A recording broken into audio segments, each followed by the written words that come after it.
Trust છે જુનાગઢ જિલ્લામાં, એ બહુ મોટો ખર્ચો કરીને પાણી બચાવવાનું કામ કરે છે. તળાવો ઊંડા ઉતરાવવા, તળાવો રિપેર કરાવવા, નવા તળાવો બનાવવા, એનું બહુ મોટું કામ છે.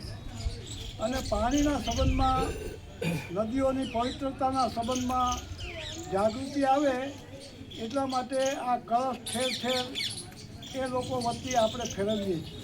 કળશના પૂજનનો હેતુ એ છે કે આપણી સંઘની જે શાખા ચાલે છે, ભગવો ઝંડો લગાડીને એને આખા દેશભરમાં જે શાખા શરૂ થઈ એને 100 વર્ષ પૂરા થયા છે. એટલે આ શતાબ્દી વર્ષ છે. દેશભરમાં હજારો શાખાઓ અને લાખો સંસર્ગો ઊભા થયા છે 100 વર્ષમાં. એની શતાબ્દી વર્ષની ઉજવણી કોણ કરે? તો સંઘ પોતે કરે તો ઠીક નહીં, પોતે પોતાની ઉજવણી કરે તો હિન્દુ સમાજ કરે. તો આપણા કાલાવાડમાં હિન્દુ સમાજ સંઘ શતાબ્દીની ઉજવણી કરે છે. એ ઉજવણી માટે કાલાવાડ ગામના 5 વિભાગ પાડ્યા છે અને દરેક વિભાગમાં હિન્દુ સંમેલન. શું કામ હિન્દુ સંમેલન?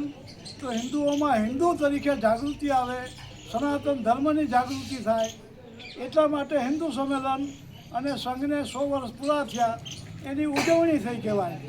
આ પ્રકારનું આપણા વિસ્તારના નામ કલ્યાણેશ્વર વિસ્તાર કહે છે.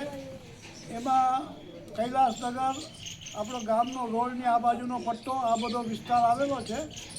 એનું એક હિન્દુ ધર્મ સંમેલન સમિતિ તરફથી હિન્દુ ધર્મ સંમેલન કાલને ને પરમ દિવસે રવિવારે રાખવામાં આવ્યું છે. સંમેલન વિશેની માહિતી કાનાભાઈ આપે એટલે આપણો અહીંનો કાર્યક્રમ પૂરો થયો ગણાશે. સંમેલન આશાપુરા માતાના મંદિર વિકાસ કોલોનીમાં રવિવારે સાંજે 4 થી 6 એમાં સત્યનારાયણ ભગવાનની કથા થશે અને કથા પૂર્ણ થાય પછી 15-20 મિનિટનું બૌદ્ધિક થશે અને પછી આપણે માતાજીની મહાઆરતી કરી અને બધા છૂટા પડશું. મહાઆરતી માટે પત્રિકામાં પણ લખ્યું છે કે બધા બહેનો પોતાનું દીપ છે એ પોતાના ઘરેથી લઈને આવે મહાઆરતી માટે, એટલે બધાને મહાઆરતીનો લાભ મળે માતાજીની. બરાબર? સાંજે 4 થી 6નો કાર્યક્રમ છે આપણો રવિવારે સાંજે.